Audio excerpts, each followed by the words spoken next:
So Willem, tell us about who you portray and how would you describe Leonard? I just told you, Leonard Zeppelin.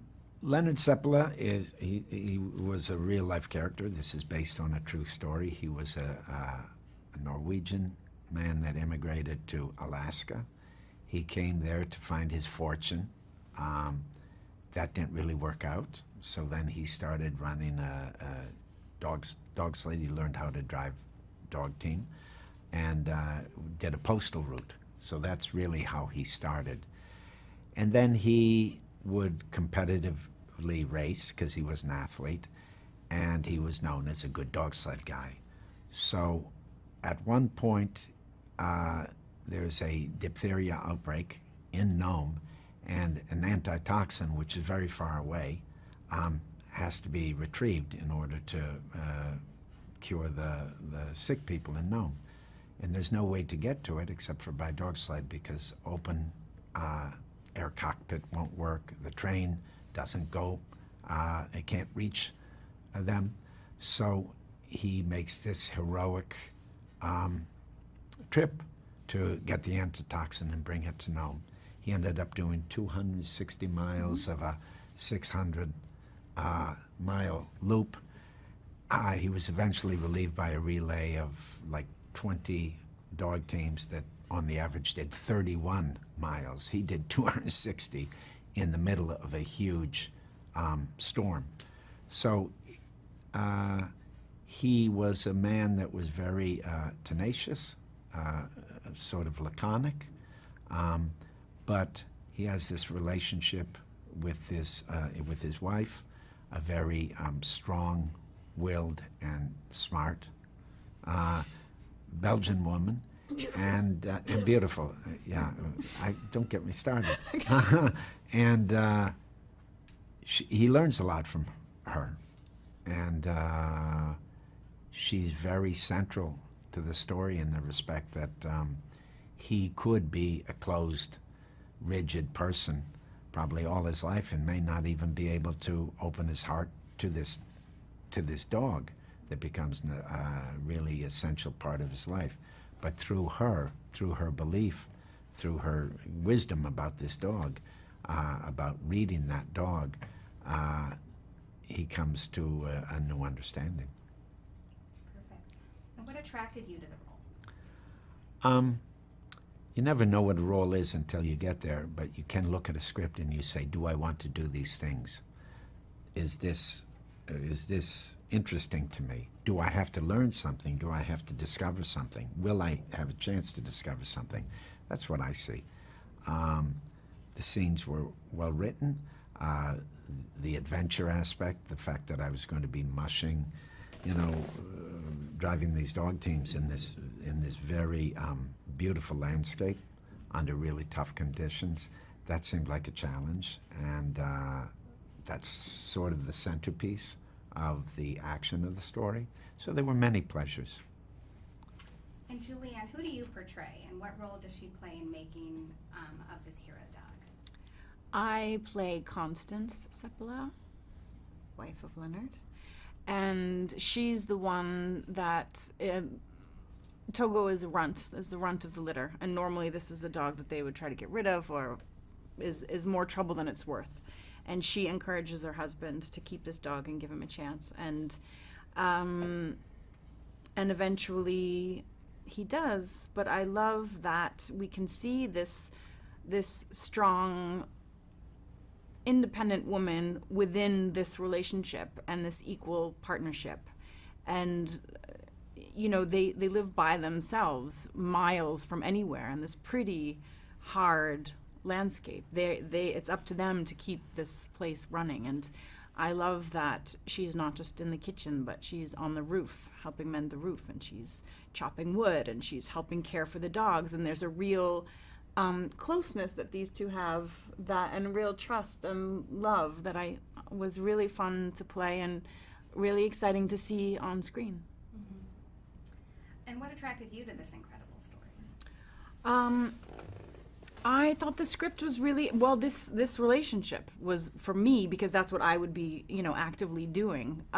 Was the big draw for me, and to be able to do that with Willem, who was already cast, was very appealing to me. And I spoke to Erickson Core, our director, who started off as a cinematographer. So he had a very clear idea and this extensive lookbook of images that inspired him, and it was very beautiful. And his relationship, he had a wolf for like 12 years or something, so he has very deep connections with the canine world and nature. He's a nature guide and has done tons of directing in this type of landscape. We were in the Canadian Rockies, which is one of the most beautiful places I've ever been, just breathtaking. So there were a lot of reasons to say yes. So, Willem, when it went into preparing your role on this film, you talk about being a musher and working with the dogs. How many days of training? How did that happen? It's hard to say how long I trained because I was training for the whole movie. Yeah, it was ongoing. It was ongoing. But initially, they take me slowly. I arrive, and I started just being around the dogs, watching the people that, the professionals that have the dog teams, just watching them, and then slowly, like an apprenticeship, I started doing the things that they were doing, and then eventually I started, being behind the sled. So it was slow, but I trained all through. I had to, because although it seems like a very simple action, it takes a lot of finessing, and you do have to have a deep understanding of the dogs, understand how they're doing, what kind of mood they're in. It becomes, once you get past the basic actions, you realize that it takes a lifetime to be a good musher. So, Julianne, tell us a little bit about where Togo takes place and explain the rural, remote realities of where Constance and Leonard made their home. The story we're telling takes place in Nome, Alaska, in both 1913 and 1925. It's one of the things I love about this movie, actually, is how they jump back and forth between time periods. How we're introduced to Togo as a mature dog, and then we're told his story from when they first meet him. And it's Alaska in 1925, so there's not a lot of comforts around, and their home in particular is miles from anywhere, and obviously no electricity, no running water, so it's very much about the day-to-day, the running of a home and a property and the dogs, and trying to stay alive in that world. How did the cool temperatures help your performance? This is for Willem. And how did the weather and its unpredictability impact your impression of the reality of Cephala's journey?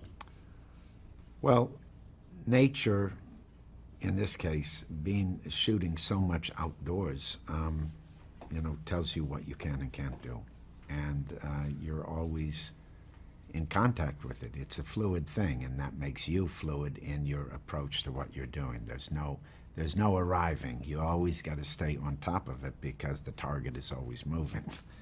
The weather is always changing.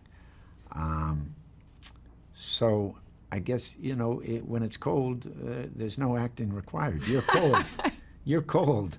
And of course, you're creating a parallel experience that is not as dangerous, is not as difficult as as the true life story, but it gives you a little glimpse. It gives you a foothold, you're paying a little bit for the authority to feel like you can pretend to be this guy because you're doing it. You could not shoot a movie like this with, trailers all around and taking breaks every 2 minutes to get warm, and it was pretty rough. Mm-hmm. But we had a crew primarily of Canadians that are used to shooting in those conditions, and they were very tough, and it felt like we were on an expedition. So it put me in the mindset of doing this dog run with some abstraction. The reality of what we were doing, how we were shooting it, helped a great deal. Great. And what did Erickson Core bring into the production? Many things. Erickson Core, not only did he start out as a cinematographer, and he's often operating among other cameras, there were usually multiple cameras, but he has a great love for animals, he has a great love for nature, and he deeply felt for the story. He pitched me the story even before I read the script, and it's almost like I didn't have to read the script because he told me the events that were happening, and I just knew his deep connection to the material. And through him, I wanted to know what he knew. I wanted to inhabit what he wanted to express. And that's a good place to be when you feel that passion, when you feel that connection, when you feel that special information, and then you're going towards it. And Julianne, tell us a little bit about the costuming that went in for this film. The incredible parkas created that looked like real fur. Wendy Partridge was our costume designer, and she was just a genius with what she was able to make. Specifically, I mean, she did so much research on the period and the different, types of people, what they would be wearing, and those fur coats in particular. She had to create. They're all fake fur, so she had to create, because she didn't want each of them to look the same. They couldn't, so she created a fake seal one, I don't know what all the animals were, but basically she had to pull all these different faux furs to create ones that looked like real things. And so much so that, I don't even know if you can see it in the movie, but for her it was important that the framing of the hood are two paws like this, and she showed us pictures of those, and so she has fake, I don't know what kind of animal, paws. They were so beautiful, and the attention to detail. And it was so exciting the first time I put one on, and then she brought me into her workroom because there were like 9 ladies in there, like busting their fingers. They had to make 100 of these for Willem and I, and for background, and a lot of it is hand stitched. I think her care and passion and craft and artistry was just impeccable. Incredible. Mm-hmm. So how do you think Disney Plus viewers are going to react to Togo? Listen, it's difficult. We're making a movie. It's on Disney Plus. God bless Disney for financing and making this movie. So I think it's a good movie. So we hope they enjoy it. Whether it's on, I would say also we've spoken to a number of people today, and they had just gone to a screening, and it was a range of people today, and every single one of them, to me, felt honestly deeply moved by the experience, and that it was an enjoyable one. So hopefully that will be the case with the Disney Plus viewers. And for me, it was exciting to be able to watch a film with my family, because my kids can never watch the work that I do, and we all loved it. So there's something for everyone. I just want to say, from our point of view, we're making a movie. We're happy it's being made. We're happy that Disney is supporting this movie, supporting Erickson Core to make this particular story.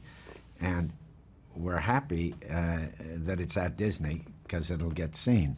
But we're not thinking specifically. It's sort of after the fact that you think of it as a Disney movie.